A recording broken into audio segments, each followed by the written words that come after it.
Hello students, in the last video we had done animal cell and plant cell, prokaryotic cell, eukaryotic cell. Okay, now in this video we will start with a new topic, that is the cell membrane. यूकरियोट हो प्रोकरियोट हो, जो उसकी cell membrane है वो कैसी होती है, वो क्या काम करती है, क्या फंक्शन है, क्या उसकी इम्पोर्टेंस है, इसको हम इस वीडियो में देखेंगे। तो सबसे पहले जो हमने डील करना है वो हमने ये डील करना है स्टूडेंट्स कि सेल मेम्ब्रेन होती क्या है। सेल मेम्ब्रेन हमारे एनिमल सेल के पास भी है और प्लांट सेल के पास भी है।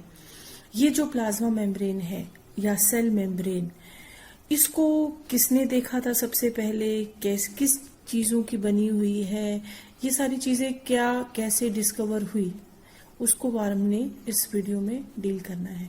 तो जो प्लाज्मा मेम्ब्रेन है इसको एक लिविंग मेम्ब्रेन मानते हैं कि ये लिविंग चीज है, ठीक है। जो सेल वॉल है उसको हम लिविंग नहीं मानते। प्लाज्मा मेम्ब्रेन जो है वो हमारी लिविंग मेम्ब्रेन है और जो है ये पोरस होती है। पोरस का मतलब इसके अंदर कुछ आने जाने के रास्ते मौजूद हैं, ओके। और आपकी जो प्लाज्मा मेम्ब्रेन है उसको मैंने उसके बारे में ये बताया था हमने कि प्लाज्मा मेम्ब्रेन से पहले प्लाज्मा लेमा वर्ड दिया गया था और वो दिया था हमारा J.Q. प्लोवर ने। उसके बाद जो सेल मेम्ब्रेन है या प्लाज्मा मेम्ब्रेन है ये टर्म दी थी नेगेली ने। यूनिट मेम्ब्रेन इसको बोला गया था और ये वर्ड दी थी रॉबर्टसन ने। उसके बाद सेल मेम्ब्रेन को ओवरटन ने बहुत अच्छी तरीके से स्टडी किया और उसके बारे में बताया कि जो ये सेल मेम्ब्रेन है हमारी, ये लिपिड मटेरियल, लिपिड का मतलब कहीं भी आएगा ना वो फैट होगा, ठीक है। Lipid and fat one and the same thing. और ये आउटर मोस्ट बाउंड्री होती है हमारी एनिमल सेल की, ये उन्होंने कहा था। लेकिन ये प्लांट सेल के अंदर भी मौजूद है। अगर हम प्लांट सेल के स्पेशल फीचर्स करें तो स्पेशल फीचर्स क्या हो गए, ये बहुत थिन होती है, सेलेक्टिव परमिएबल है, किसी हर चीज अंदर आ जाए ऐसा नहीं है, सेलेक्ट करेगी किसको अंदर आना है किसको बाहर जाना है। और लिविंग मेम्ब्रेन है, फ्लेक्सिबल भी है और पोरस भी है। प्लाज्मा लेम्बा जो आपकी एनिमल सेल्स की है वो इलास्टिक होती है। इलास्टिक किसकी वजह से होती है, लिपिड्स की वजह से होती है। और ये क्वेश्चन पूछा जाता है कि elasticity of plasmalemma in animal cell is due to lipids, या फिर आपसे पूछा जाएगा ग्लाइकोप्रोटीन्स, प्रोटीन्स किसकी वजह से, तो आंसर है लिपिड्स, ओके। अब उसके बाद जो ये जो लिपिड्स हैं हमारे प्लाज्मा मेम्ब्रेन है, इसके बारे में ना बहुत सारे मॉडल दिए गए। मॉडल का मतलब होता है कि भाई ये किस तरीके का बना है, क्या स्ट्रक्चर है इसका, वो किन चीजों से बना है, कैसा दिखाई देता होगा, उसको हम कहते हैं मॉडल, ओके। ये टाइम टू टाइम बहुत बार मॉडल दिया गया। लिपॉइडल मॉडल जो था वो ओवरटन ने दिया, मैंने आप लोगों को लिख के दिखाया, बता दिया है, दे दिया है। उसके बाद आपका लेमलर मॉडल आया, ठीक है, ये डैनियली एंड डेवसन ने बताया था। और इसको सैंडविच या ट्राई लेयर या ट्राई लेमिलर मॉडल भी बोला गया, ओके। तो आपसे ये क्वेश्चन आ जाता है कि सैंडविच मॉडल किसने दिया था, डैनियली एंड डेवसन ने दिया था। उसके बाद भाई आता है रॉबर्टसन का मॉडल, जिसको हम यूनिट मेम्ब्रेन मॉडल भी कहते हैं। देखो मैंने आपको डायग्राम नहीं दिया था, इसका जरूरत नहीं है, लेकिन मैं आपको यहाँ पर दिखा देती हूँ कि ये यूनिट मेम्ब्रेन का रॉबर्टसन का डायग्राम कुछ इस तरीके का था, ठीक है। ये सारे मेम्ब्रेन जो मॉडल्स थे अपने उस वक्त फॉर द टाइम बिंग ठीक थे, लेकिन बाद में ये मॉडल्स आपके चेंज कर दिए गए। और जो सबसे मोस्ट एक्सेप्टेबल मॉडल आया वो आया सिंगर एंड निकोलसन का, और वो उस मॉडल का नाम था फ्लूइड मोजाइक मॉडल, ओके। तो ये जो फ्लूइड मोजाइक मॉडल है, इसने क्या कहा कि भाई हमारे पास जो है लिपिड की 2 लेयर होती हैं। लिपिड मतलब फैट्स, ठीक है, फैट्स की 2 लेयर होती हैं और वो दोनों लेयर जो है आमने सामने है। जो फैट है उसके पास 2 हिस्से हैं, एक टेल का हिस्सा है और एक हेड का हिस्सा है। जो हेड है वो है कैसा, हाइड्रोफिलिक। फिलिक मतलब होता है लविंग, ठीक है। तो हाइड्रोफिलिक क्या है, प्लाज्मा मेम्ब्रेन का हेड है। और टेल जो है वो हाइड्रोफोबिक है। मैं आपको ना यहाँ पे एक डायग्राम ऐसे छोटा सा बना, देखो ये तो है हेड हमारा, ये कैसा है बाहर की तरफ, ठीक है, और ये है इसकी टेल। ये जो टेल है ना ये हाइड्रोफोबिक है। हाइड्रोफोबिक मतलब वाटर रिपेलिंग, और हेड वाटर लविंग। एक तो लेयर ये होगी लिपिड की और दूसरी लेयर लिपिड की ऐसे, ठीक है। तो ये सरफेस हो गया आउटर सरफेस, ये भी आउटर सरफेस। बीच में जो है कौन सा हिस्सा है हमारा, जो वाटर रिपेलिंग वाला हिस्सा है, टेल वाला हिस्सा है, हाइड्रोफोबिक। और ये हेड्स क्या है, हाइड्रोफिलिक, ठीक है। तो ये एक लेयर लिपिड की, ये दो लेयर लिपिड की, तो क्या बन गया, बाइलेयर बना ना। तो हम इसे कहते हैं लिपिड बाइलेयर मॉडल। अब इसके अंदर, इस लिपिड के अंदर आपके ये जो लेयर बनी ना दो, इनके ऊपर आपको कहीं कहीं आइसबर्ग होते ना सी के अंदर, वैसे ही आइसबर्ग्स की तरह यहाँ प्रोटीन्स तैरते हुए नजर आएंगे, दिखाई देंगे आइसबर्ग की तरह। तो इनको ये कहा था, इस मॉडल को ये भी कहा था कि इसके अंदर जो प्रोटीन है ना वो आइसबर्ग की तरह दिखाई देते हैं सी ऑफ लिपिड्स में।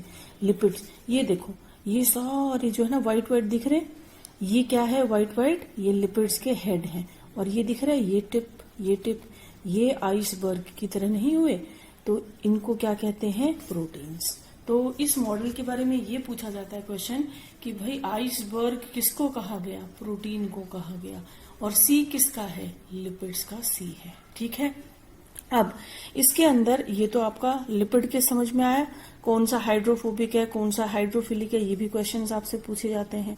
उसके बाद आपसे ये पूछा जाएगा कि भाई ये जो प्रोटीन्स है ना वो कितनी तरीके के हैं। अब भाई जो हमारे प्रोटीन्स हैं वो हमारे हैं दो तरह के, एक्सट्रिंसिक एंड इंट्रिंसिक। एक्सट्रिंसिक का मतलब होता है भाई जो ऊपर ऊपर की तरफ लगे हुए हैं। जो भाई कोई चीज अगर ऊपर की तरफ लगी है तो उसको अगर हम अल्कोहल से या एसीटोन वगैरह से वॉश करें तो भाई वो छूट जाएगा, ठीक है, निकल जाएगा। तो लूजली बाउंड हुआ ना, तो हम ऐसे प्रोटीन्स को क्या कहते हैं, भाई ये तो अनसोल्यूबल है, किसी भी चीज में घुलाओगे तो वो घुल के बाहर निकल जाएगा, तो सोल्यूबल है और अनस्टेबल है, ओके। तो ये एक्सट्रिंसिक प्रोटीन बाहर की तरफ है। दूसरे हैं इंट्रिंसिक। इंट्रिंसिक का मतलब भाई वो अंदर एम्बेडेड है, जैसे कि भाई देखो ये देखो अंदर पूरा एम्बेडेड है ना, और इसके अंदर से अब कई बार तो यहाँ पे पोरीन्स होती है, प्रोटीन्स हैं, तो प्रोटीन्स जो हैं वो पोरीन्स। पोरीन्स क्या होते हैं, पोरीन होते हैं एक तरीके के दरवाजे, जैसे हमारे घरों में दरवाजे खिड़कियां हैं जिससे हम एग्जिट और एंट्री ले सकते हैं, वैसे ही ये पोरीन्स जो है इनके अंदर टनल्स होती है, रास्ता होता है, ये समझ लीजिए। तो इनके अंदर से चीजें बाहर, हमने कहा था ना सिलेक्टिवली परमिएबल होता है, तो कौन इनको अंदर आने जाने देगा, जगह कहाँ से मिलेगी, दरवाजा क्या है, यही दरवाजे हैं, ठीक है। तो इन प्रोटीन्स जो बिल्कुल अंदर एम्बेडेड है ना, तो हम इनको कई बार क्या कहते हैं, टनल प्रोटीन्स भी कहते हैं, ओके। तो जो ये दरवाजे होते हैं इनको हम क्या कहते हैं, पोरीन्स। क्या कहते हैं, पोरीन्स। ये वर्ड्स आपसे पूछा जाए, पोरीन्स क्या होते हैं, पोरीन्स आपके वो प्रोटीन्स होते हैं जो चीजों को अंदर बाहर होने देंगे, जाने देंगे, परमिएबिलिटी इनकी वजह से होती है, और ये पोरीन्स क्या है, प्रोटीन्स होते हैं, ओके।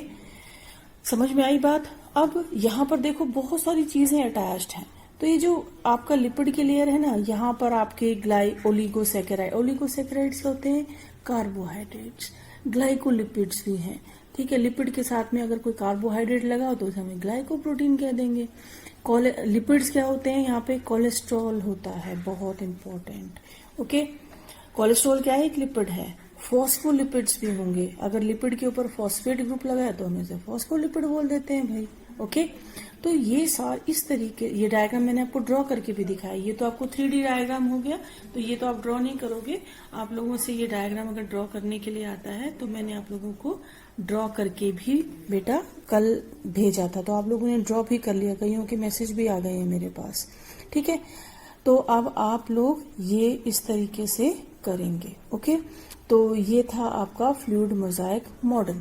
इसके अंदर जो प्रोटीन है, एक्सट्रिंसिक प्रोटीन कितने होते हैं? 30% होते हैं, और इंट्रिंसिक जो अंदर एम्बेडेड होते हैं वो कितने होते हैं? 70% होते हैं। ठीक है बेटा। उसके बाद अगर हम केमिकल कंपोजिशन देखें कि अगर मैं लिपिड, प्रोटीन और कार्बोहाइड्रेट की देखूं तो केमिकल कंपोजिशन में प्रोटीन जो है मेरा 58 to 60% होता है, कार्बोहाइड्रेट 1 से 2% ही होते हैं जो ऊपर लगे हुए हैं, और लिपिड आपसे 20 से 40% होता है। ये एक टिपिकल सेल में होता है, लेकिन कई बार ये जो आपके डाटा हैं ये चेंज हो जाते हैं। ठीक है, कुछ एक्सेप्शनल चेंजेस हो सकते हैं इसके अंदर। एक एग्जाम्पल दिया है कि जो आरबीसी है उसके अंदर 52% प्रोटीन होता है एंड 40% लिपिड्स होते हैं। ओके, तो ये तो था हमारा प्लाज्मा मेम्ब्रेन के बारे में। उसके बाद मैंने आपको एक लिस्ट दी थी फंक्शंस ऑफ प्लाज्मा मेम्ब्रेन। ये जो फंक्शंस हैं प्लाज्मा मेम्ब्रेन के, सबसे पहले तो क्या है भाई, ये आपको एक डेफिनेट शेप देगा। जो भी सेल है, कोई ओवल होगा, कोई इलोंगेटेड होगा, कोई कॉल्यूमिनर होगा। ठीक है, अब ये जो प्लाज्मा मेम्ब्रेन है ना, ये प्लाज्मा मेम्ब्रेन आपकी कैसी है, ये नर्व इम्पल्स है उसको कंडक्ट कर सकती है।